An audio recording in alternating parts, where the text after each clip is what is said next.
Hi, Eugene here. This episode is Silence in the Library, one of the best and one of my favorites. We had a lot to discuss, analyze, and just generally talk about, which is why this episode is going to run long. But we've got a lot to say. Hope you've seen this episode before you listen to our episode, because spoilers are coming up. So enjoy! Welcome to Who Knew. We are fans of the current series of Doctor Who, and here we discuss our likes, dislikes, and insights into the modern regeneration of the show. Subscribe, review, and listen to us on iTunes and Stitcher, or our YouTube channel, youtube.com/WhoKnewPodcast. All our episodes are on whoknewpodcast.com. You can leave comments there, or email us at whoknewpodcast@gmail.com. We also have an Instagram and Twitter account. Tweet at us at whoknewpodcast, and find us on Facebook.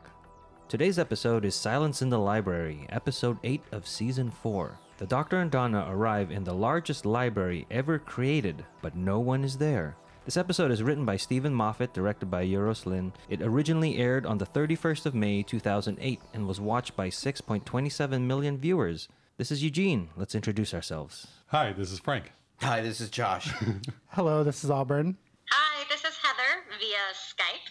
Hey, this is Kelsey. I like to think I have brains and beauty. I was wondering how long that comment would take. And this is Brian. Did you choose this episode for today since it is Memorial Day weekend, the May 31st weekend?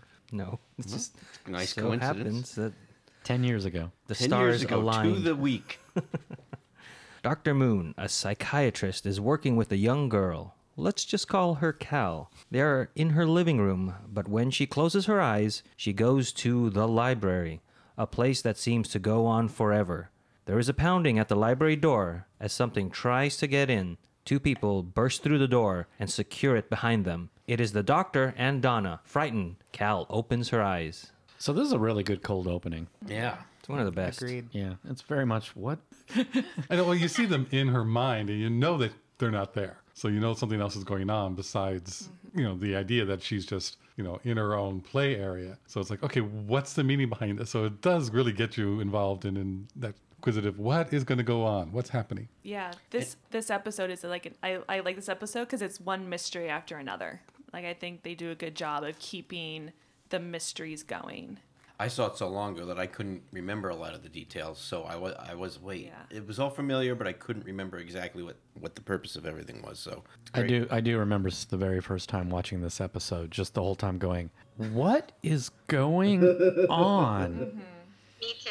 Yeah. Definitely me too. But sometimes the payoffs for episodes like that make it totally worth it.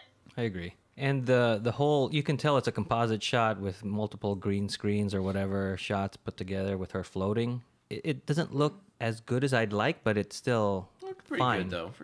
And for me being, like, I guess just more used to technology today, I've been like, oh, what they could have done with what we have now. And, it is wire work, but that to me, that was, not to criticize it too much, but that's something that stuck out. It's like, that's a sign of the time rather than it's bad.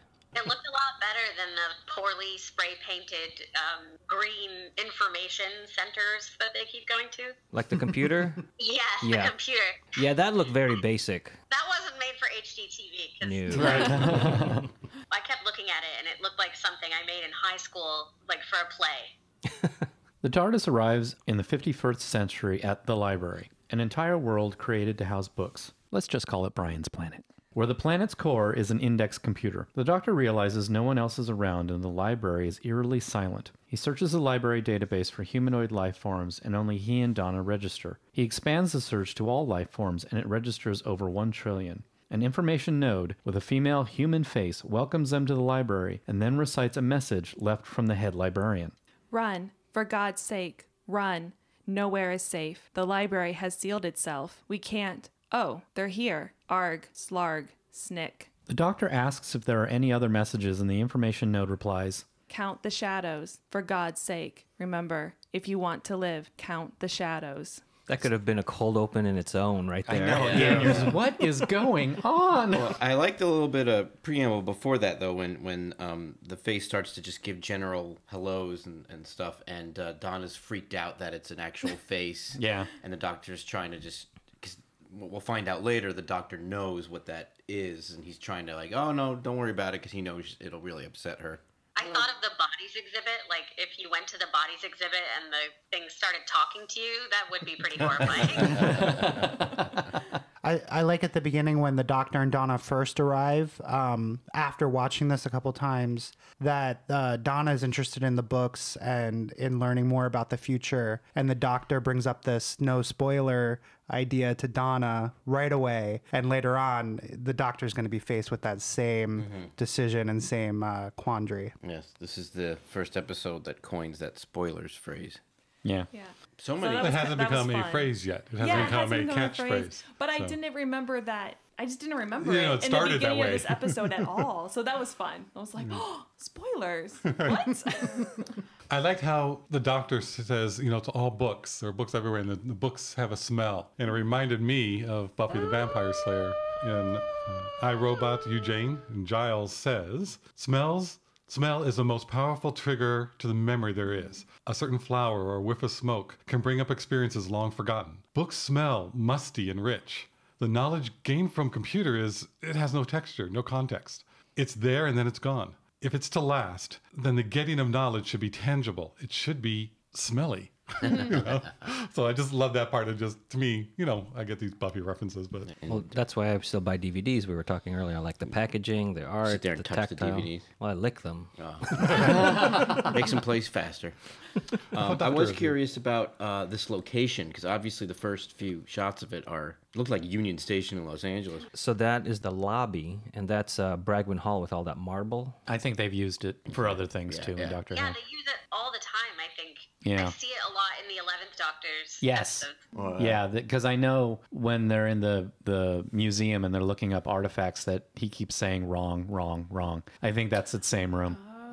Oh, okay. It's I big mean, enough- like, I recognized it. Yeah. And it is funny because there are episodes on repeat viewings. You start it and you think, oh, this is the episode where, like, they go to the museum. And then you're like, wait a minute, why did I think that? I think And it's just so the that size of the room. kinda- The room is just so huge Yeah. that whenever you're in a big room, it's like, oh, they're there again. Also, you learn that the Doctor never lands on Sundays. Oh, Right.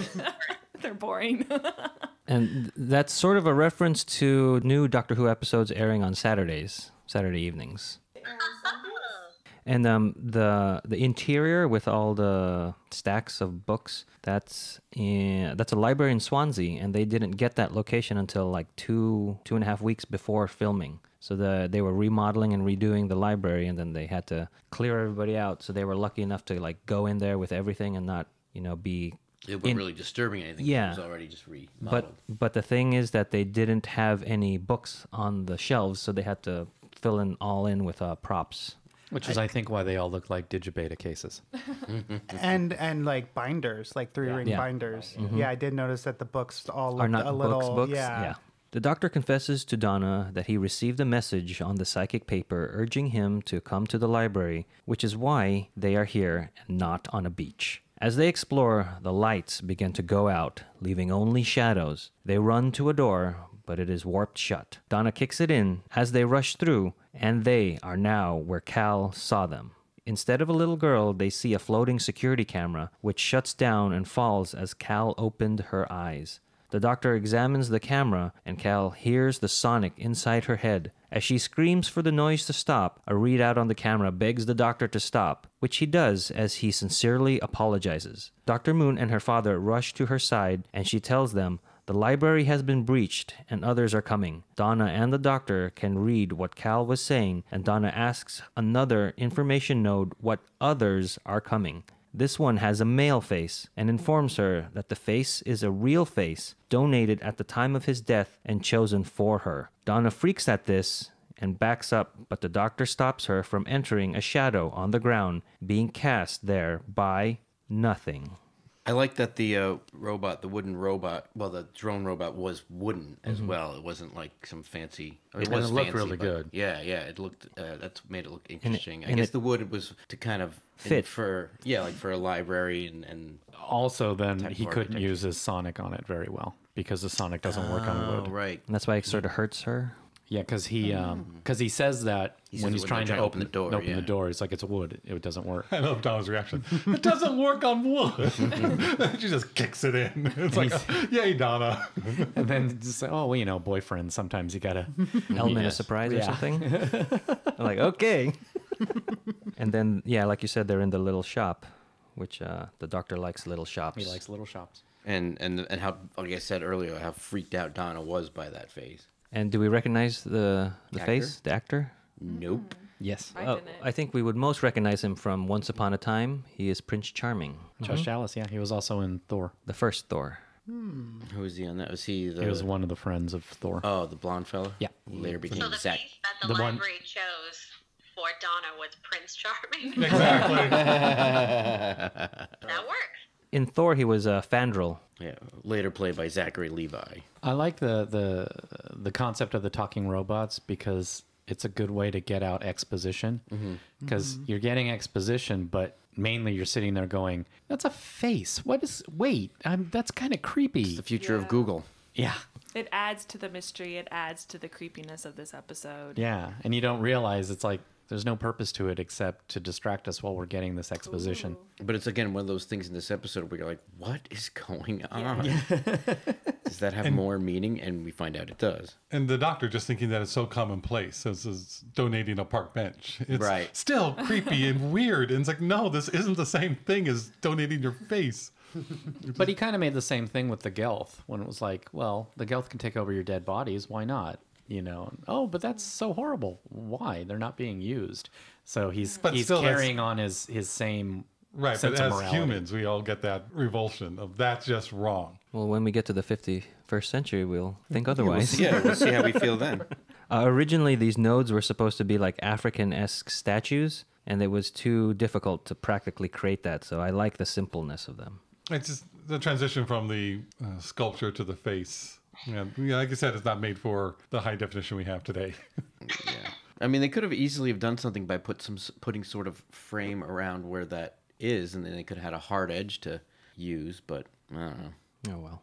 Right now, the production is- designers listening to this podcast going, no, we tried that, and it didn't look any better. It's like, you weren't there. We didn't have the budget for a frame. I mean, that is nitpicky, but I think talking about the budget a little bit, after watching the whole episode, I feel like it was a lower budgeted episode, but it doesn't feel like that watching it. Yeah, like, I think they spent the money very wisely in this Yeah. episode. I think it was shot very well. It was Yeah. very like old time horror. they're type all of in one shots. location. Like once Yeah. they get to the gift shop, It's a lot about the lighting, and the Yeah. lighting is essential to the plot. So and I think it allows the characters to really take over because we're about to get to River's entrance, and I mean the rest of the episode after that is just a character piece between the Doctor and the River song and Donna. But when I say that, it feels like it was money well spent. Watching it though, it feels big, it feels scary. But then when you stop to think about it, like, oh, they're all in one location and it is all lights, and these communication things are kind of cheap. I mean, if a face sticking out through a urinal. flat It looks like a stone. urinal. Yeah, but I think it does work. Thank you. I'll never get that out of my head now. They commented on the commentary. So. oh, do they? Okay. And The and- face harkens back to Gods and Monsters, eh? The end of Gods and Monsters. Love and Monsters. Love and Monsters, sorry. But you are right. It's one location. They just light it differently. First we're blue, and I think we're then either green or yellow, and then red. Mm-hmm. So it's all that one location. They just run to the same location The blue set is Eugene's favorite. Yes. because it's first. at this point in the story, I'm still thinking Cal is somehow connected to these mechanical things light years away. Yeah. You know, and it's like I see the distance mentally. Because she's on Earth. Right. Yeah. It's just like, so it's definitely still plays right into that really nicely. Oh yeah, this episode, has you guessing the whole time. Even if this is your second or third time watching it, if it's been a while, I kind of remember how this ends, but I Right. don't remember how we get there. Yeah. Right. The shadows disappear and move away. The node reminds them that others are coming, and suddenly an astronaut walks in, followed by 4 others. She introduces herself as Professor River Song. I have to take a moment. Yay! And the doctor tells them all to get back in their ship and leave this planet. When they won't, he warns them all to stay away from the shadows. Mr. Lux is leading this expedition to reopen the library, which has been shut down for 100 years. The doctor says that the shadows are infested with Vashta Narada and orders everyone to take their lights and form a circle with the lights pointing out. River takes command of the crew, assigning each a job adhering to the doctor's orders, and then gets the doctor alone. She thanks him for responding to her call on the psychic paper and assumes there is a reason why he is pretending not to know her. He says that he doesn't know her, which seems to hurt her deeply. And we should take a moment to acknowledge her entrance. She walks in the room in that spacesuit like she's got a mini skirt and stilettos on. I want a big thank you for having the astronauts come in and not a slow walk of the four of them walking in. Like the Armageddon I shot. am so glad they didn't do that on this. It's not directed by Michael Bay. You're not going to get that. It just says she walks in, she turns on her light on her helmet, smiles and says, "Hello, sweetie." Oh. And then she takes off her helmet going, "We have breathers." Yeah. And it just shows that she's smart. Yeah. But there's also a production error here when she says, "Hello, sweetie." And then it's the reverse shot. It's the back of her head and the doctor is facing the screen. A boom mic dips Oh, really? Yeah. ever so slightly. Really? Maybe it was just a shadow. Maybe it's the Vashta Narada. Vashta Narada is my favorite alien name through the whole series. Yeah, it's just everything in this episode is just like well done. Nothing's really like thrown away. It's Or was the musical cue? Dun, dun, dun. What was it? Did anyone notice Oh, that every time there they was, said like, some bass- Vashta Narada, there was Yeah. some kind of bass 3? I was like, dum. That just made me laugh. I'll I have just to thought it watch was again. so like just. I didn't hate it. I just found Yeah. it amusing. Well, it must have been subtle enough because we didn't notice. It Yeah, seems if to me. Eugene didn't notice it, then you know it was subtle. Yeah, what's up, Eugene? I'm checking off that note since somebody else brought it up. Oh, sweet. He did notice. I thought that River was thinking the doctor was teasing her about archaeology. Mm-hmm. You know, she's like, "You know who I am, I know you," and he's saying, "Oh no, you're an archaeologist," and he doesn't like archaeologists. So, so they're already. If you look at it from that way, they already have a banter going. yeah. You know, and They're already doing a shorthand that doesn't. he doesn't even know. Right. Because, he would say, well, archaeologists get everything wrong. And she would be like, well, everything an archaeologist finds is you. So, they're just doing their little thing. I did catch something this last time that I never caught before. One of the first things River says is that she always lies. Yep. And then that becomes something later. And then, yes, remember that. We'll come back to that. Later. She says, "I lied. I'm always lying." Yeah. Which River's, I'm always lying. No, I feel like and I this isn't a new revelation for me. I've always thought this from like years ago. This was like the introduction to River Song is like what led me to like go deeper into the Doctor Who fandom and like look up stuff online and try to figure things out and map out the timeline. But yeah, I mean, and Alex and right, her name's Alex. Yes. Alex Kingsley and Kingston. David Kingston. Alex Kingston and David Tennant do such a good job because like David Tennant and Alex Kingston are playing these characters like there's a history there, like we're gonna see more. Another callback to, let's say, season 3's Gridlock. It was when the doctor says, "I'm going to quarantine this library, and you can leave, but tell your kids that you survived. They won't believe you." And that reminds me of the quarantine that was done on New Earth with the face of Bo. Proper Dave, not to be confused with other Dave, tries to gain access to the data core and accidentally activates a program that connects to a phone back in Cal's living room. She is the only one who hears it, but the ringing stops before she answers. The doctor tries another way to access the data core and connects to her television. Cal recognizes the doctor as the man in her library, and then the TV signal is lost. She tries to reconnect by changing the channels while the doctor tries to reconnect from his end.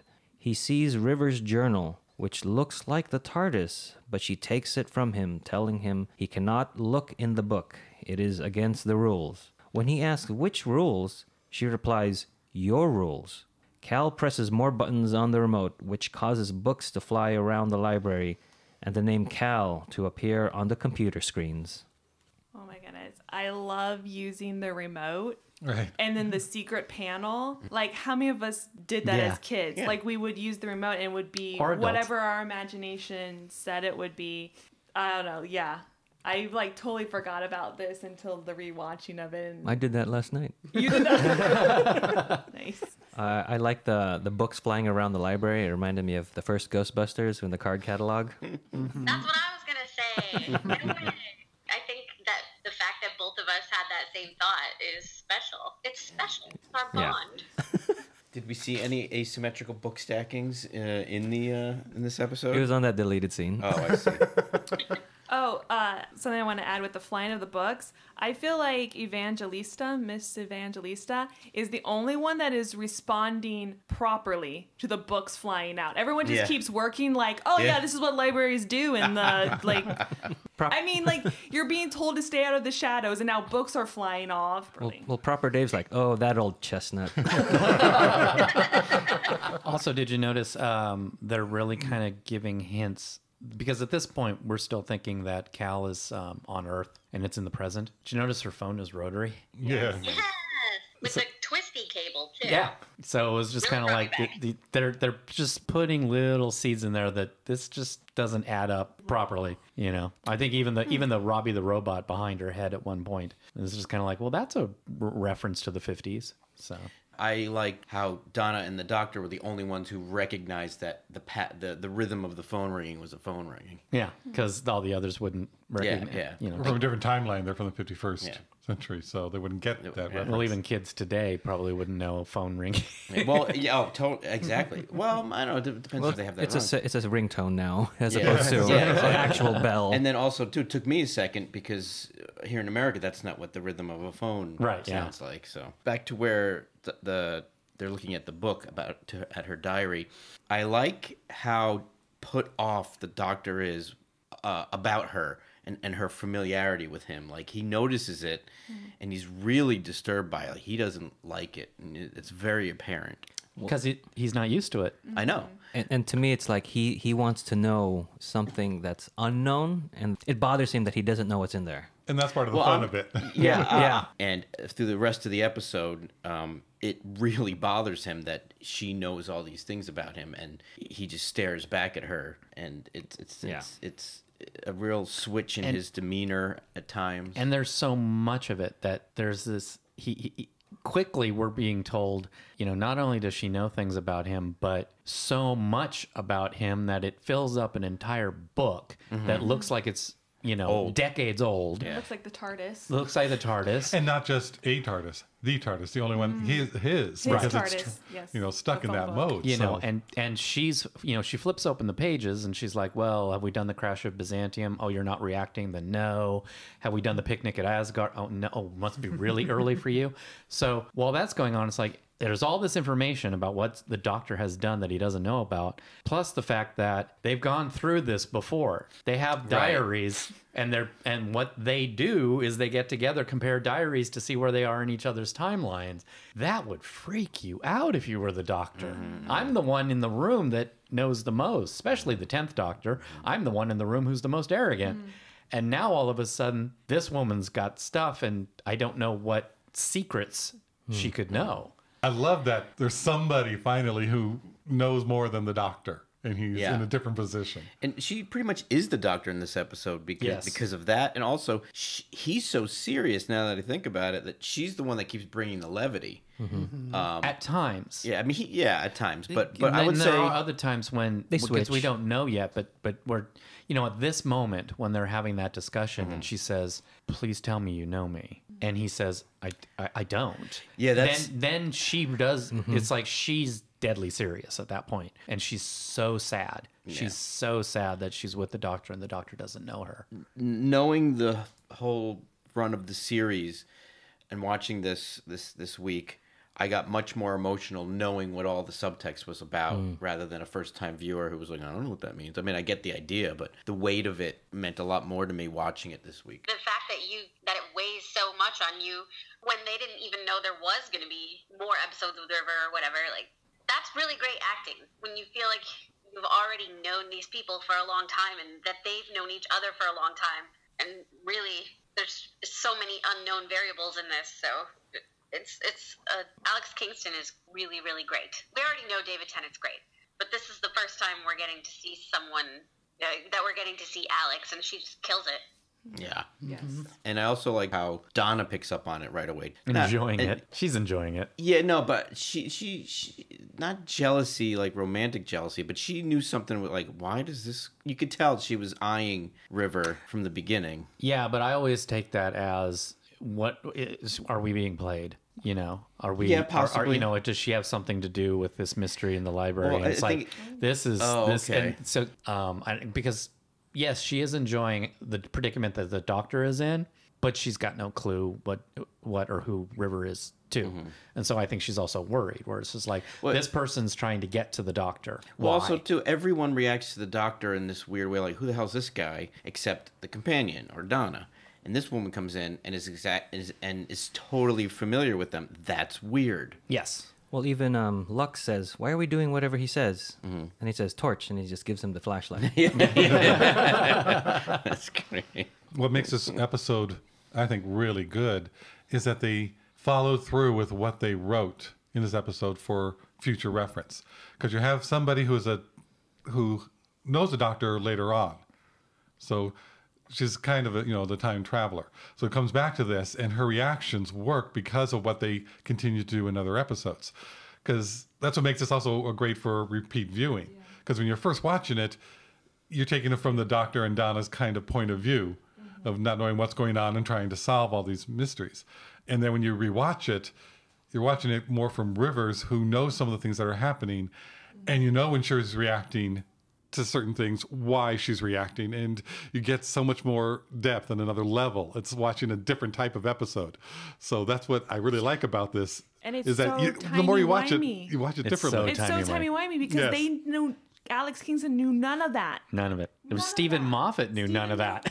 Yes, it wasn't planned yet. And this is also when River learns who Donna is, right? Sort of. Soon. It's around this It's time around period. yeah, that- where... To bring it back to the Doctor not knowing what River Song knows, he just went through that from a different point of view with Time Crash meeting his previous incarnation, the Fifth Doctor. So I find it funny that now it's happening to him, and he's behaving the way the Fifth Doctor behaved in Time Crash. Oh, that's a good point. Good analogy. I like And that. also written by Moffat. Also written by Moffat, yes. I did like the Pretty Boy reference. Yeah, that. Pretty Boy, come with me. And Oh, then right. he's like, "Oh, I'm Pretty Boy," and Donna, "Yes." Oh, that came out a little too quick. The look she gives him is great. Oh, I'm pretty boy. I think Donna knows, by the way. I think Donna knows immediately the first time she says pretty boy that she's talking about the Doctor. Takes the Doctor 2 times, but Yeah. Yeah. No, for sure. Because both of his hearts have to respond to that comment.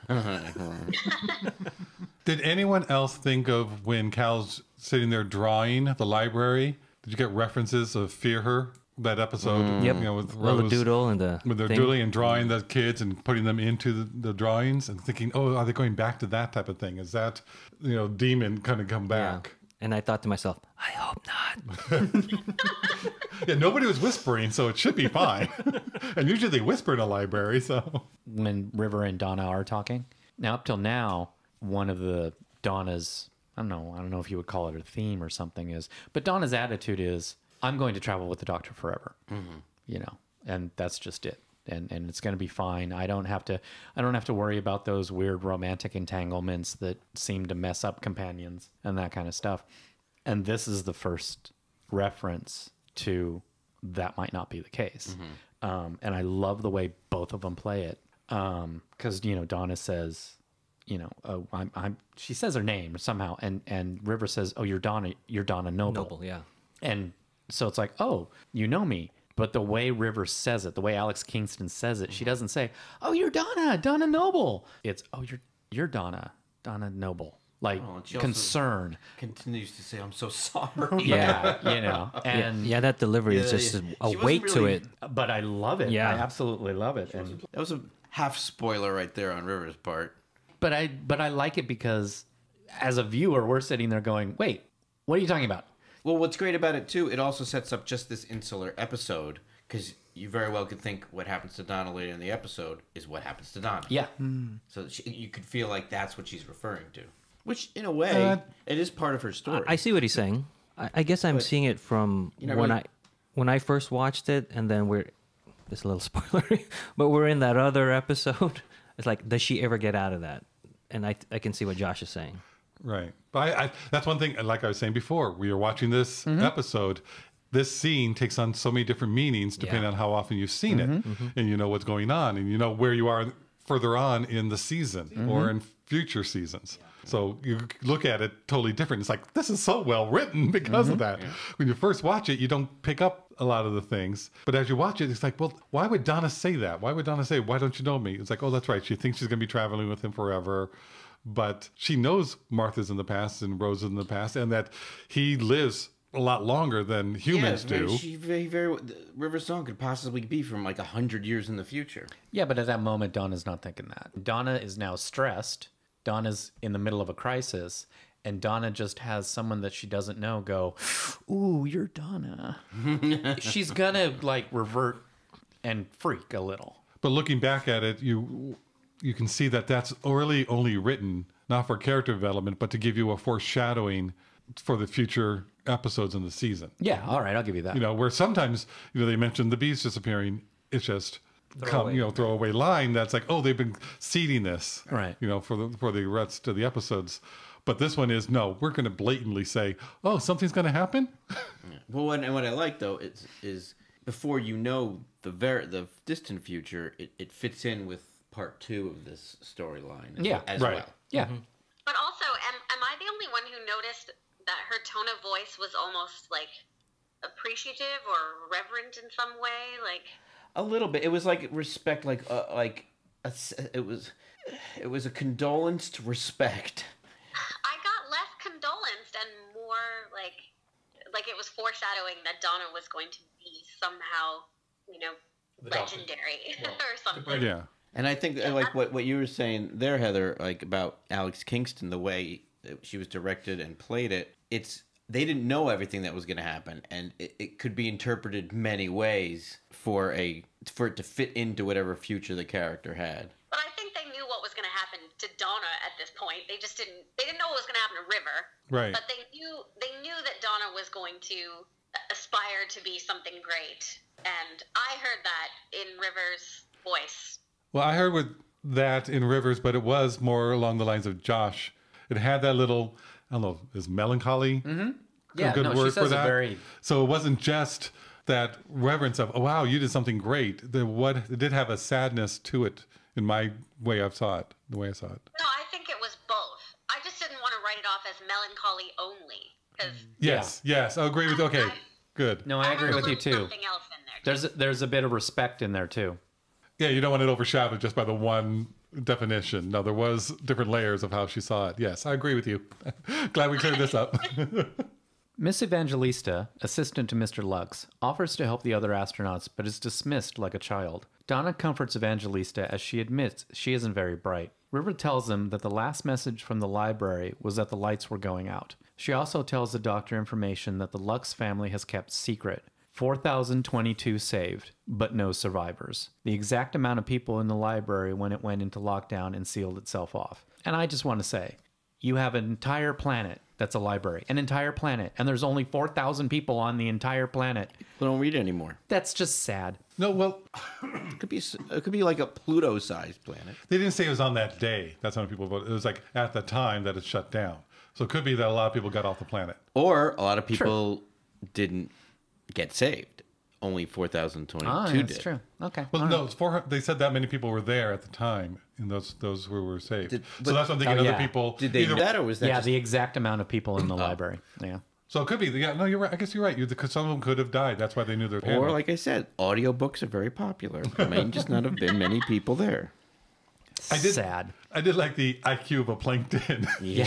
That I thought was really good. No, I really did laugh. No, I really did. I really was appreciate happy. It. Yeah. I really was happy. I really was happy. Yeah. Okay. It has taken this long for the Lux family to regain access. Miss Evangelista notices an open door but is dismissed again when she tries to tell everyone. She goes to investigate and they hear her scream. When they arrive, all that is left of her body is a skeleton inside her spacesuit, but they still hear her on the communicators. Each suit contains a neural relay in the communication system that stores part of a person's consciousness. It is this part of Miss Evangelista that they are hearing. She speaks to Donna until the last remaining part of her dies.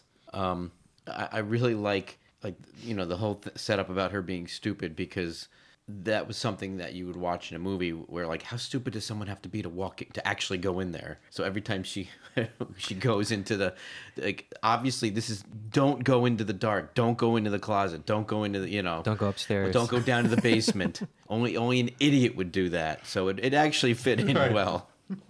And like she does something that's relatable, empathetic. She's like the meaning of herself, and she wants to matter. I'm like, oh, she's gonna die. Yeah. As soon as we feel for a character, something's gonna happen. And we do see earlier, we didn't write down that there's a little bit of dialogue exchange to see how the other astronauts, archaeologists astronauts, make fun of her and because she's not smart and they hurt her feelings in the past. And then this whole sequence where she goes into this secret room, I like that they took the time to just show her going in there, how empty it was, and then the Dutch angles, the lighting. Yeah, that was the biggest thing when she was walking down the hallway, and it was practically a 45-degree angle, and they were really playing up like the cliched horror movie part of it. But I like that though, because I also think when you see the skeleton, it's so cartoony in a way that you kind of need to alter the cinematic reality to make that a little more believable. But they didn't find any bodies, and so to see the skeleton, right? They only showed the head, so they didn't show that it was in a spacesuit, so you wouldn't think it was at her. First. Oh no, so you would see it the from spacesuit is all torn up. Well, no, not at first. The first you only see the skeleton, But so you think that's what she screamed at. Rather than it being her. Yeah. So they filmed it that way, so they brought great. it right back in. I love it. Like she screamed at the skeleton. It's also, too, it's so torn up you don't realize it's the suit, the spacesuit at first. Which that's one thing I have a problem with. Why was it torn up? They were hungry. Well, also, why is But it they don't bleached? do it ever again in any of the things, so it's just sort of... because it attacked her it kind of like attacked her from every angle, whereas later on in the episode they get inside And they've also, everybody's pressure has been turned up at that point in the suit, and it literally is the density of the suit is heavier now. So I think it is, they're kind of saying that they have to get through that to the get suit to her. Yeah. And And also, so they get through the suits, but they don't tear them up. and also, Well, they're not as ravenous now because they've eaten. Yeah. well, they're so hungry that her bones are bleach white. Yes. Yeah. Yeah. That's nice. Yeah. They're so what do you call it? ADD, the cleanup. OCD. OCD. Sorry, I knew it was a acronym. ADD, they wouldn't. Another Catherine Tate scene of being with someone as they pass. Yes. With the ood. It reminds me of that. She's Right. with him. And just that struggle she had right at the beginning of Evangelista wants to talk to the nice woman, and it's like, oh, it's me, I got to talk to her. And just, you can see her just shy away. I don't want to do this, but then steps up. No, I got to. This is her last wish. This is her last bit. I thought she sells it really well. And then she says that was the worst thing I've ever had to do. And it's like, let's add it to the list, Donna. I really love the character of Miss Evangelista because she lets us see Donna's compassion. I mean, we've already seen Donna as this extremely compassionate person, but she's an avenue for us to see it once again because Donna relates to her being sort of, not appreciated or made fun of, and Donna always kind of felt like the odd one out in her life, so she wants to be really sweet to her, and I think it's just such a nice thing to see. And then we also see that Miss Evangelista, maybe she's not the brightest, but she kept trying to tell everyone something important is happening over here. And all she really wanted to do was help, which is why she walked down the dark, scary hallway in the first place. Didn't work out well for her. But I think those two I think that, I don't know why I can't articulate today. Blame it on the allergies. But I think that they play off each other very well. And I'm glad they had that little relationship in this episode. Yeah. I did notice that when she was trying to warn them, it was only Mr. Lux who batted her off, and they didn't cut to anyone else's reaction because I felt like anyone else wouldn't have been a jerk to her, but they Oh, needed. yes, they I would think have. Well, or the Sorry. I think I don't know. I think it was very purposeful that in the editing we only saw him react to her. Otherwise, the doctor may have Yes. listened to her, or Donna may have listened to her. Someone may have listened to her or dismissed. I wonder about the Doctor and Donna, but I think they purposely did not cut to any of the crew because she doesn't count to them Right. at all. They treat her so badly that she's not even worth responding to at this point. Yeah. You know, it's kind of like adults are working. Right. And then they needed someone who would tell her to be quiet, which would be her boss. Yes. So the Doctor and Donna wouldn't have stepped in to listen to her. I'm wondering, let me start this again because that made no sense in my head. This shows how much Donna has changed from the Runaway Bride. Because at the beginning of that, and how she talked to people, and you can see how she would work. If she had to work with Evangelista, she wouldn't give her the time of day. Yeah, I agree. You know, She wouldn't have been as bad as I don't know. I can Dave just and see. Anita. I don't know if Donna had to work with her in the office environment and doing this stuff. It's like no, she wouldn't be able to help do anything. I think she would be just as submissive. And to see how much Donna has changed, and just people should have a certain amount of respect no matter who. And I think that changed Donna, which I thought just shows that Donna's grown so much so quickly. What you said added to the list of all the horrible things she's had to do. Like, that would humble a person up pretty quick. Yeah. Yeah, when your fiance turns out to be, in league with a giant spider, your perceptions change. And then trying to stop the doctor going, Doctor, that's enough, after he's killing all the Arachnos and Yeah. stuff. It's like, whoa. Two things here. I like the idea of a memory, of someone's consciousness being a memory in some sort of digital artifact. I like how the doctor explains it as being footprints on a beach. And I like that too. imagery the just tide is coming sums it up so well. And then the other thing is that when River finds out what's going on with Miss Evangelista, and then that she's, officially sort of dead to, the physical plane, she goes, I want to have a word with what killed Miss Evangelista. And that's very much like the doctor. Like, you threatened somebody that's close to me, now I'm going to go after you. Mm-hmm. And also the tone of the words are her weapon. I want to have words. That sounds like, no, that's a weapon that she's ready to use. And again, it reminds me of what we said earlier, how River is the doctor in this situation.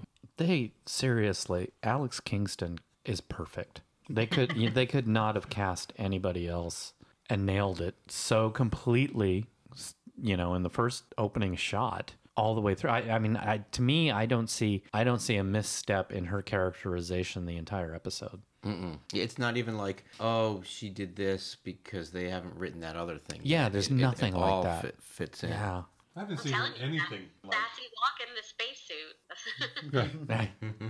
Well, she was awesome in ER. Yeah.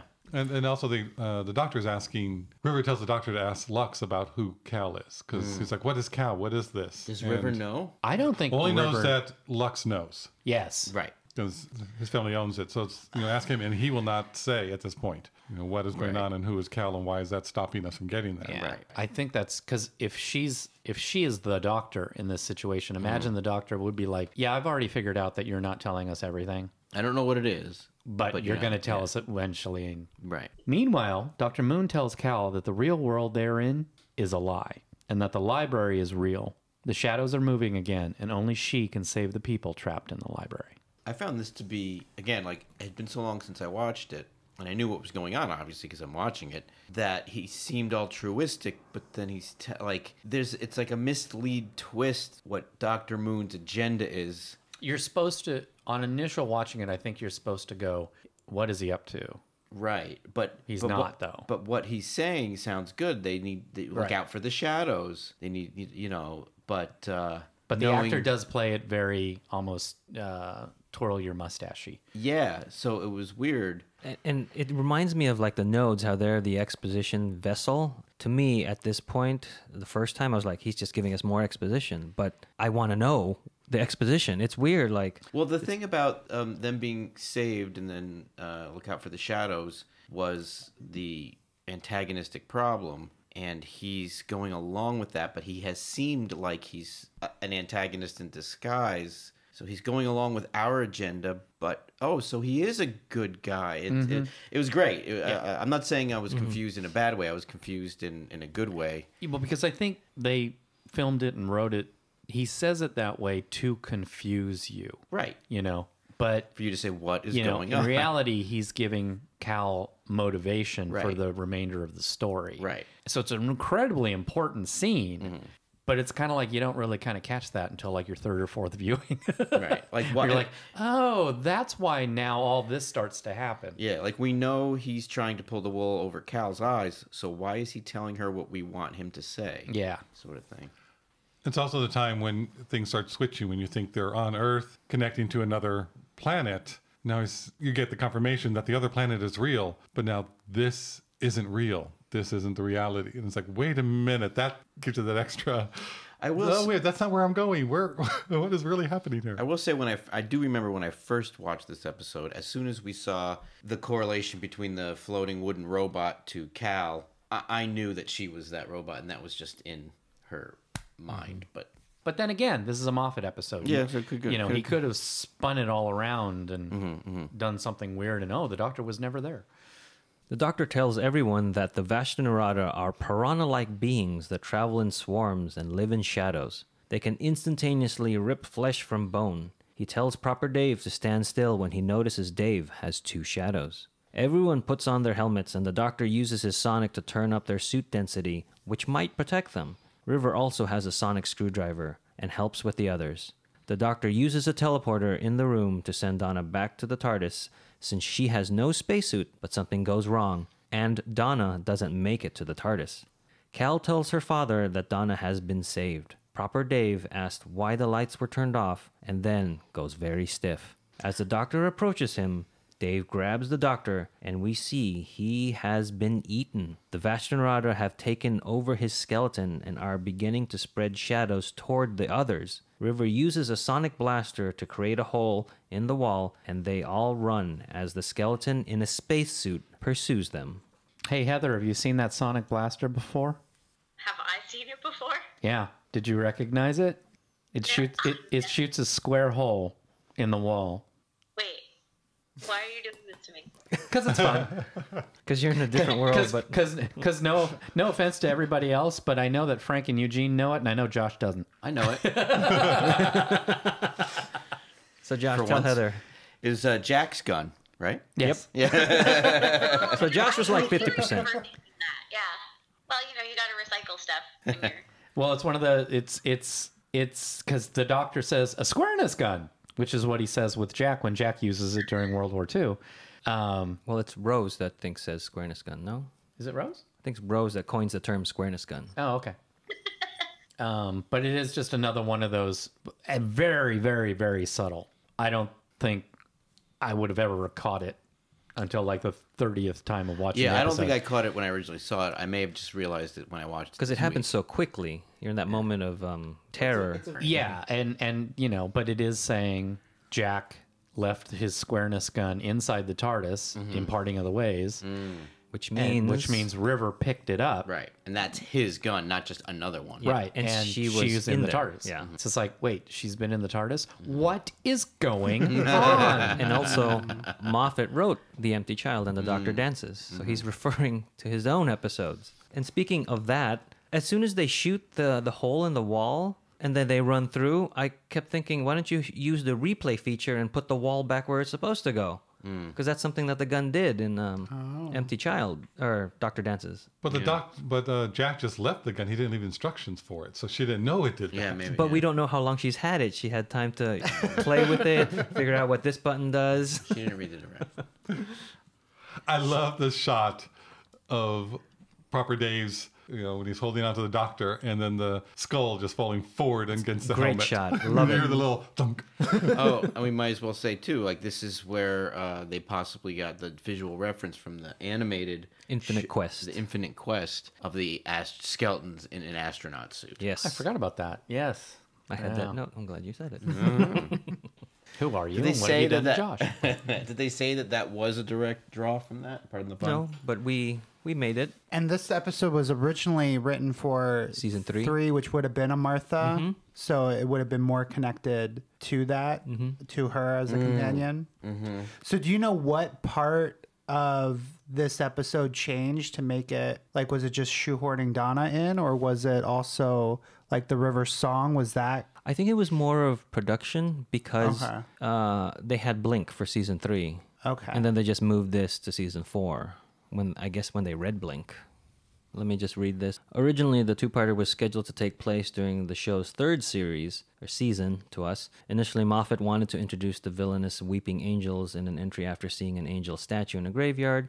However, after withdrawing from writing the series 3 two-parter episodes with the Daleks, Helen Rayner took that one over, and Moffat then volunteered to write the Dr. Light episode, which we now know as Blink. And then later, after in the fourth series, Moffat revisited his previous ideas. He felt that the library would be a great setting for the Doctor that was not too exotic. The character River Song was originally created for the plot to make more sense.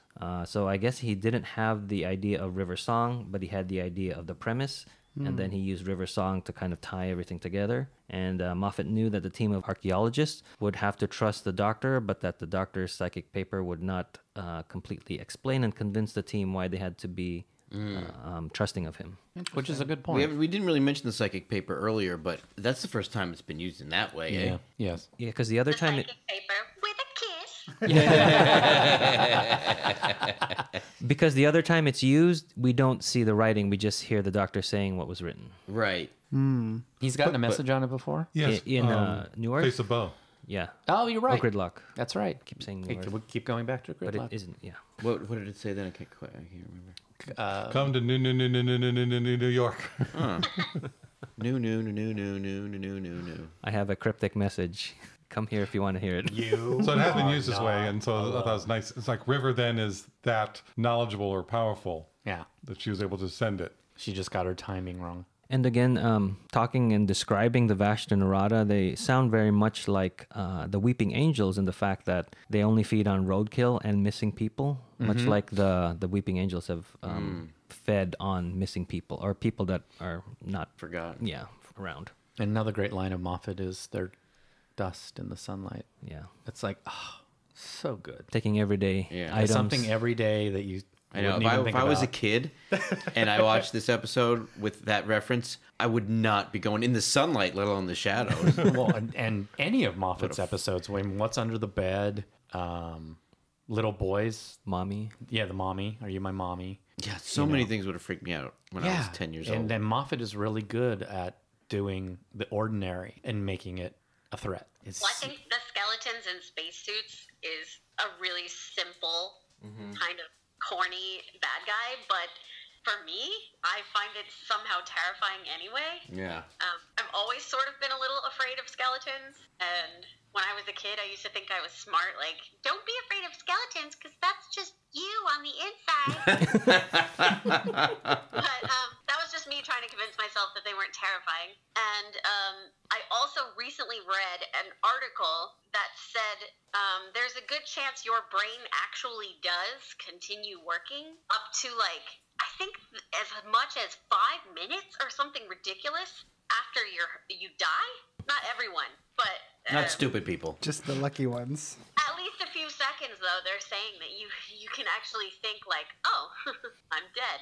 So when I apply now watching it, having read that article, it's just even creepier. And he does that. The angel statues, very simple, totally creepy. What was the other villain we were talking about? The empty child, the gas mask. Oh, yeah. I mean, these are just everyday objects, but somehow I just want to cry. Yeah, I have a gas mask. It's every day.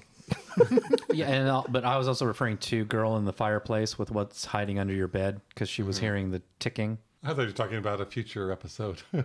With a different doctor. Even fear her with the closet. But that's not Moffat. Well, I thanks did for like- that. Thanks for that idea that our brains are going to keep working, Heather. I'm going to like thinking about that tonight. And when Josh dies, Yeah. his last thought will be, Like, Heather! Yeah. Oh, this is great. So it's 5 minutes. How long has it been? You'll be thinking, like, damn it, I'm still thinking. It's Heather's fault. I'll be the last thing you think. I'll be the last thing you think about after you're already dead. Well, that would be better than thinking about how I died. So I appreciate it now. Well, Unless you kill me. I did like how the Doctor was showing some other really strong aliens that we've had to battle, and to go, oh, we finally found their weakness. And with this one, even him, you run. That's the only reason, Achilles heel you have is to get out of their way. I also like, now that I'm thinking about it, when he said that there aren't as many on Earth. There aren't as many usually, and they're not as aggressive. They're not as aggressive. It's not just a character description; it's actually a plot device of like what explains what's actually happening. Yeah, it's the logic, internal logic of this. But it's interesting because a lot of times when you're watching a movie or a show the first time, it's interesting, but it's not something you think of when you find out the later information. So on repeat viewing, it's that much more interesting when you hear that foreshadowing. Well, we've done episodes where we've said, oh, okay, this is a really fun episode. Don't think about it too much. Really, don't try to dig into it. This is a good one. This is one where, no, dig. Yeah. Because, there's layers here, and you're going to, it's like, this one is great. You have anything? Oh, no, I was just going to agree with Brian. I think Then you don't have nothing. I suggested this for our Halloween episode. And yeah, I mean, and so I've seen it more recently than many of our others. And watching it again, yeah, I could just keep watching this over and over. Like, it was hard for me to take a lot of notes because it is just so good and it draws you in and asks so many questions, but kind of gives you some of the answers. And the performances are really good too. Even the day, they're not day players, but the secondary characters, the actors. I thought you were saying the Dave players, both. Them as well. But they had to get really emotional, and it was all believable. I thought for the most part. Yeah. The Doctor, when he transports Donna out of the situation and like knows how to shut her up. It's like the thing of it is, and then boom, you're out. Oh, that was great. What did he say to her? The thing of it is. Oh, and then he presses the button. No, does he say listen to me? Something. He's like, I'm going to tell you, but here we go. You're out of here. It reminded me of the parting of the ways in Bad Wolf, where he just takes Rose out of the situation to kind of save her. Yeah, they also talk about emergency protocol. Isn't that what happened in Parting of the Ways? Mm-hmm. Yeah. Is this the first time we really seen Donna kind of physically threatened and hurt in a way, like when she howls during the teleportation? It's very tough to... It's upsetting. It's upsetting. But I think it's the first time we see Donna like hurt physically in a way like that. We were talking about these other actors and Alex King, but especially in the moment when Donna is affected by Miss Evangelista's ghosting, like how great is Catherine Tate? Mm-hmm. This whole episode, and then in the part 2 we'll talk about as well. Just damn. Yeah. Yeah, like that first time seeing her kind of the transporter go wrong, like in Star Trek. I was like, no, what's going on? Yes, the writing is great, but I think Catherine Tate is the one who really pulls that together. Donna is amazing. I'm so glad that she has a guest on a Donna episode because she's my favorite. She's a lot of people's favorite, and I'm just really, really glad that I get to talk about her. So thank you again for that. Oh, you're welcome. Yeah, that final teleportation and then Donna like screaming and stuff. I think it really hits because you feel like the Doctor is about to save her. Yes. And so you're like, oh, okay, good. Yeah. Sweet. Yeah. Donna's gonna be fine. And then right away, like because we've seen this it done crazy before. Bad thing happens. And Yeah. I think that's also the moment you're supposed to think, oh shoot, is this what River was talking about when she says I'm so sorry? Yeah. Yeah. And we're about to come up to, to be continued. And yeah, it's such a low way to like be taken out of the show. Like Donna's gone and the Doctor and we'll see that they're being chased, but yeah, it's a downer. Oh, and it's upsetting that the Doctor doesn't know what happened. Yeah, for all he knows, she's fine. Yeah. That's what's and I think that also adds to the scariness of it is like he thinks that she's okay. So he's not going to try to save her. Yeah. He doesn't even know. Or he's not going to look into it because he doesn't have to. Yeah. Right. The Doctor and River use their sonics to boost the light level, and the Doctor realizes that the TARDIS hasn't confirmed Donna's arrival. He asks a nearby note if Donna is in the library. It turns around, showing Donna's face, saying, Donna Noble has left the library. Donna Noble has been saved. Are we aware at this point in part 1 of what Cal is not necessarily. No. 'cause All we know saw- of Cal is it showed up on the computer screen, and the doctor once asked Lux, "What is Cal?" and he won't tell. He goes, no, that's my patent kind of thing. Right. She was the security camera. Like, we know something's up. Yeah. All right. We mentioned Alex Kingston, so she was in ER as Elizabeth Corday. And then she was in Arrow as Dina Lance. Dinah. Dinah Lance, sorry. Dinah Also- Lance. Because I have an aunt named Dina, so that's why I say that. I have an so aunt bad. named Dina. I have an aunt named Dinah. Yeah, there you go. She's always in the kitchen, though. Someone with her. Surprisingly not. But, there was a package at the door. It turned out to be a banjo. It was antique. Okay. This horse is dead. I think Alex Kingston also was in a movie an early movie of Moll Flanders, the female pirate. Dr. Moon is played by Colin Salmon. We've seen him recently as Zod in the show Krypton, and he was... Right. Was he on Luther? I don't know. He was in Arrow, also as Walter Steele. That's what I'm thinking of. I was thinking he was someone's new husband, and that was on Arrow. Yeah, he was Okay. Wally's stepfather. And I remembered, I Sorry, knew Ollie's. Wally. I Just screwing up the comics left and right, aren't we? I remember on Arrow totally recognizing him, but I could not place him. Yeah.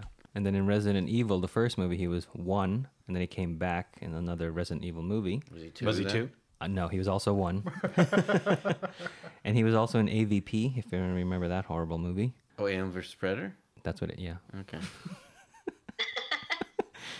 And for our kid listeners, he was in Sophia the First as Orion. The girl, Cal, was played by Eve Newton, and this is her only acting gig. Really? No other credits. Must have She loved does it. a really good job. Yes, She she does does. do a really good job. What about the father? Is anybody? Mark Chambers. Nope. good old Sorry, Mark Mark Chambers. Dexter. Miss Evangelista is played by Tallulah Riley, and we've seen her most recently on Westworld as Angela. Oh. I can't think who that is, but okay. Not Clementine. Okay. No. She maybe the blonde that Oh. shows up later and is like a badass. Yeah, I think Sorry, so. it's I think it's the girl that tries to get young. Yeah, I She's think- wearing like blonde. a crown of thorns almost in the latest one. Yes, Spoilers. that's right. And she was wearing the white dress Well, I've- earlier. All you Westworlders out Oh, there. wow. And she was also in Inception as the blonde, if you remember that, to distract Leonardo DiCaprio. Leonardo DiCaprio in the bar. Okay. These are things These are all things. to make a point to notice. Other Dave is played by Oti Fangbileni. Oh, yeah, of course. I don't know how to say that, but we've known him recently as Luke in Handmaid's Tale. Yes, I knew. But he doesn't It's have funny the that you beard. make fun of what I'm saying, and then you're like, No, but I recognized him too. But he looks so different from in because he it has was also like hair. he's older. He's got hair in this one and then no playing an beard. American. Yeah, he's playing American. As opposed to Canadian. That's weird though, because I Spoiler. could not think for the life of me who he was, and I thought maybe I just think I recognize him, but I did. And I helped you get there. Sure, you did.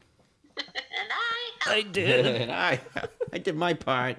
The Doctor has also encountered the Vashnarada previously, but this has been retconned because they're audio dramas with the 4th Doctor and the 8th Doctor and then the 11th Doctor in a comic book. Have you read those and listened to them? Nope, and no. What alien was in Love and Monsters that... Absorbalon. Zorbalov. No, but that got his mother. Zorbatron. We don't know. We don't Sorbitron, know. what do you mean? No. The one that got Elton's mom, that she died and then the Why doctor he couldn't save her. For some reason, is that retconned to be the Vashnarada? Or in my mind, it was that. I remember doing the research and it It was being some not other that. alien. It was an elemental shade that Oh. killed Elton's mother. Oh, very good. Thank you. Thank you. 2 seconds You before you beat Brian to it. I guess that Well played. Well played. I guess that poor connection So actually it went to was a Brian. shadow. It was a shadow. The elemental shade. Oh yeah. Or well, I don't know why I thought that. Never mind. And then in the little girl's room, Cal's room or house, there are 2 drawings on the wall because we mentioned Robbie the robot and some other things like the phone. There's a drawing of a blonde and a wolf on the wall. There you go. I I can see wanted to one. make a mention of this, maybe for our part 2, but how it's possible it was River's song that the augur was referencing in the Pompeii episode of She Has Returned. We were saying that it might be Rose because Rose shows up at the end of one of those episodes, but You could take it this way. it could possibly be this. Yeah. She has returned or she will return. Or I can't remember exactly what he said. Is returning. She is returning. I don't know. I don't remember. But anyway, I was thinking it might be this. Any other thoughts? Wait till 5 minutes after I'm dead. Okay. Oh, the article actually says it was 10 minutes for one person. Oh my gosh! Oh, Wow. how could they time it? Yeah. Well, they could. Still thinking? Yeah, they hook it up to the brain waves. Electrodes, fire. And then just Well, every time they hear someone say, wait a "Oh, I'm couple years." dying," they slap a thing on his head and they just wait. No, they use a glove. No, I'm sorry. Torchwood reference, sorry. Oh, okay. I was wondering why don't I know what he's Well, talking about? okay, so first of all, the article says that everybody, quote, dies differently. So some people, their brain will just turn off quick. Some people will be 10 minutes. That's kind of true of this episode, too, because Right. Miss Evangelista talks for a while, but, you know, hey, who turned out the lights doesn't really have that much to say. So And they mentioned that her grandfather lasted a day. Right? Dave's. Pro- He mentioned Dave's. proper Dave's. Yeah. I thought they were talking about Evangelista's. Okay. No, it's proper Dave. Oh, and speaking of that, her last lines were "ice cream," Yeah. where I think originally it was "I scream," like I yell, and then I think they later rewrote it to mean like a happy thought, ice cream. See, I heard I scream as in yell, but from what I looked up, they said no, it was because of how they put it on for the The subtitles. subtitles and things. No, it was Captions. ice cream. Yeah, because on the Where did you find that they had switched I it don't. to? I ice tried to look it cream? up. I couldn't. Well, we all scream. you Four. made that. Ice cream. Maybe it was eye cream because she needed to put around the bags under her eyes. It was she wanted eye cream and messed up. Don't say that again. Well, she is pretty. Abby Normal. This is going to be really fun to edit. So. Oh, they all are. They all are. Silence in the Library. Who is this episode good for? Or more specifically, this episode is good for who? A new viewer, a casual viewer, a fan of the show, or a diehard? I need to hear other people's arguments first before I make my final decision. I might be doing something others won't, but I'm going to say a new viewer. Introduce them with this. There's a lot going on. They might be confused, but you're supposed to be confused. Everybody's confused. A diehard is confused listening to this. Sorry. Watching this episode, a diehard is confused. And it's just so good, and it's so well written, and just gets all tied up so neatly at the end. It's just, yeah, it's for everybody. I agree, 100%. I'm all about people being brought into the series in confusion. As we've discussed, I was. Because I feel like you just want to unravel that ball of twine once you've seen it. And this is a good episode to show people, yeah, maybe the special effects aren't so great, but the show was smart. It's really, it proves that the show is really smart and thought-provoking. And not just, a corny show with bad special effects from time to time, or most of the time. So I would definitely introduce a new Who viewer with this episode. I will agree with everyone so far. I think that this is a great episode. Even if it doesn't answer all the questions about who the Doctor is right away, it's got such rewatchability and good visuals, good character. I think you do get to know a lot about the Doctor because of River's song. Like, even though you're not getting the direct character of the Doctor, like, you are learning more about who the Doctor is through her than you might realize at first. So yeah, I would feel comfortable showing this to somebody who's never seen a Doctor Who before. All that and yes, I agree. I think it's a really you get enough of everything that we like about the Doctor Who series. So I think a new viewer. And we'll see you next time when the future becomes the present. Wait, what? I haven't said anything yet. Because I'm going to go for casual, the next category down. Just because I think it is too confusing for somebody who's coming into it new. And I don't think the Doctor is forefront enough. This is more dealing with River and what's going on. So the Doctor is there, but I don't think it's the best one to show a new person. I really like this episode. I think, it is one to rewatch, and I think it is one that everybody would like. But to introduce somebody to it, it's too much, I think, for somebody, unless they're really into regular sci-fi. So I'm thinking they might have already watched it anyway. That's why I think the casual who has some information and knowing what's going on. No, it definitely is better for someone who knows more. But let me ask you this. What did you say about Blink? Did you say that was good for a new viewer, or did you... They hate Blink. I can't remember now what I said, because Just kidding. I know I fluctuate between many of these when we're coming up to the final which category. It's always between two categories, which I think is funny since we created these categories. But I think Blink is, because it's so well done and so well written, that it gives you some of the feeling of the episode. And especially for people who I know are not going to like Doctor Who. And they want to get an idea of, why do you watch this show? Why do you like this? Why is it so big? I show them that. There's some people I know who's like, they're not going to get into the science fiction aspect. They don't like anything really science fiction. They're looking more for, romance or Jane Austen type of stories and things. And I think that's why that would be a great one to show. So this one I do like. It could be close to new, but I just would not show this one as an introductory one. I think this just seems... I don't think people are ready to think and try and figure out things and not have the answers given to you. No, it's supposed to be questionable. Right. Well, it depends on the person.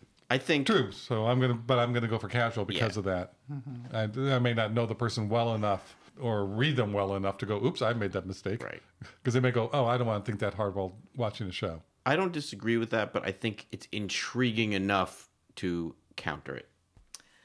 This one is so hard. Like, I spent watching this episode for our podcast recording, thinking the whole time, who is this good for? Because I started off being like, oh my gosh, this is such an awesome episode for a fan. But then as I'm watching it, I'm like, but on second and third views, you start nitpicking it. Then I was like, well, maybe it's only good for like a casual viewer. But then, like, can it be good for a casual viewer and not for a fan? Like, is that possible? I don't know. And then I don't know if I would show this to someone who didn't have any context of Doctor Who, because there is so much going on and it's hard for just a casual viewer to keep up.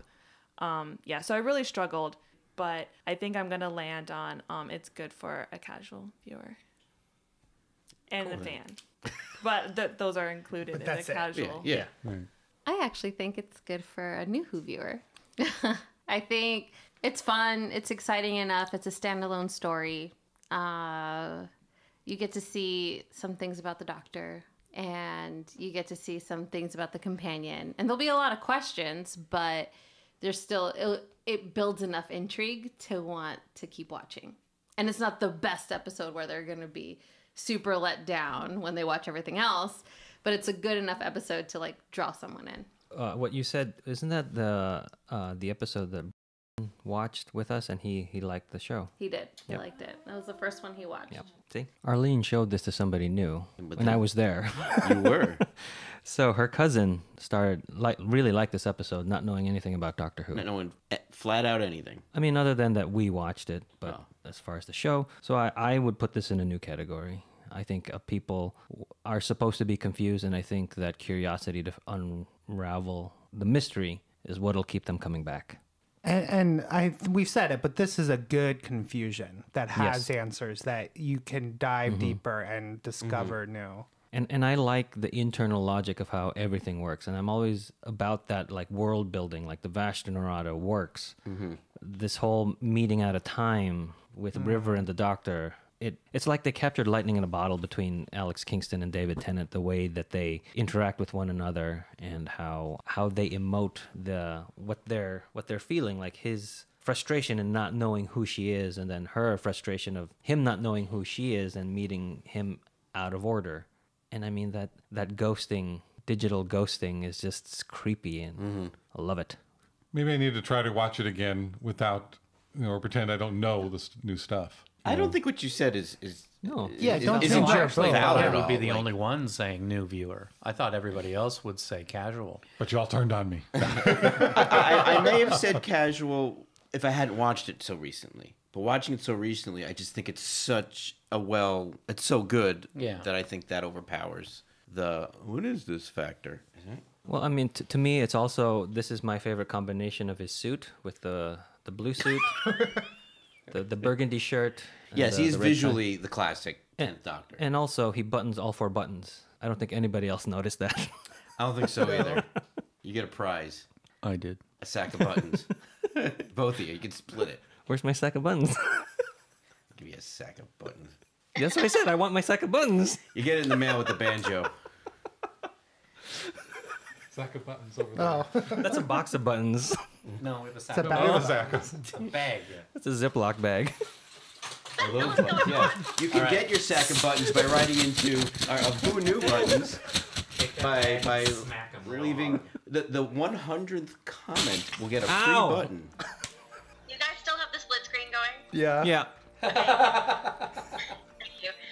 You keep shaking the table, and the proper Dave or whoever that is keeps moving. Can you take a screenshot of that?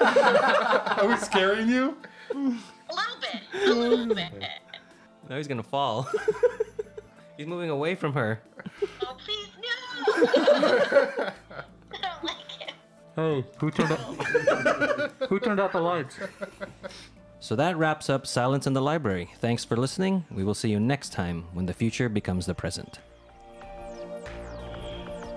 You just listened to an episode of Who Knew Podcast. Our wonderful theme music is by Michael Grady. Find him on Facebook at The Universe Explodes. All our episodes are engineered by me, Auburn. Find him at auburnbinkley.com. You can find this show in several places. Follow us on Twitter at Who Knew Podcast. Subscribe, review, and listen to us on iTunes and Stitcher. Or our YouTube channel, youtube.com/Who Knew Podcast. Visit our Facebook page. Please leave comments, reviews, and click like to help support Who Knew Podcast. Also, listen to us on your Amazon Echo by enabling a podcast skill. All of our episodes are on whoknewpodcast.com. This podcast is inspired by Doctor Who. The longest running sci-fi show in history. And especially the revival spearheaded by Russell T. Davis. Thanks to Russell. Sydney Newman. Verity Lambert. Ron Grainer. And all those involved in the adventures of our favorite Time Lord. Your work continues to inspire and entertain. Hey, how's everyone doing? I miss you guys. Aww. It's already 5 o'clock here, but the day is young for you. Here's my cat. Hello, cat. Oh. Oh, cute. Hopefully she won't make too much noise because... That's okay. We have Ender over here, so. Hi, Ender. And there may be a chainsaw going off. So if you can hear it, Okay. let me know. Okay. And I'll We don't stop. have to run for our lives if we hear it. Maybe not. They're making the forest. They're making They're tearing down the forest to make the books. Okay, here we go. Yep. Goodbye. We can cut this out, but I'm gonna do another riff just in case safety. I'm trying to think of what I mean, you else. can say the same thing. I can't. I don't remember what I said. Oh, I hear that. That's a plane. Something just popped up on your It just Skype. says poor network connection. Oh, poor network connection. But it went away. Okay, we're back. Now back to our show. Hold on, sorry. What's that? Is that Arlene? No, Heather sent you Oh, the link to how your brain knows that it's still. sorry to interrupt. I thought it was Arlene. I would like to read that though. So continue. Hey, So let me repeat. yeah, Eugene, why don't we have Eugene call you back, Heather? Oh, no, I'm sorry. No, it's not your fault. This guy's fault. Hello. Hello. You can't see me? No. Maybe click. you're taking ghosting to another level. There you go. are. Oh, that's different. You're like What's different? you're side by side You're now. split screen with what you're seeing.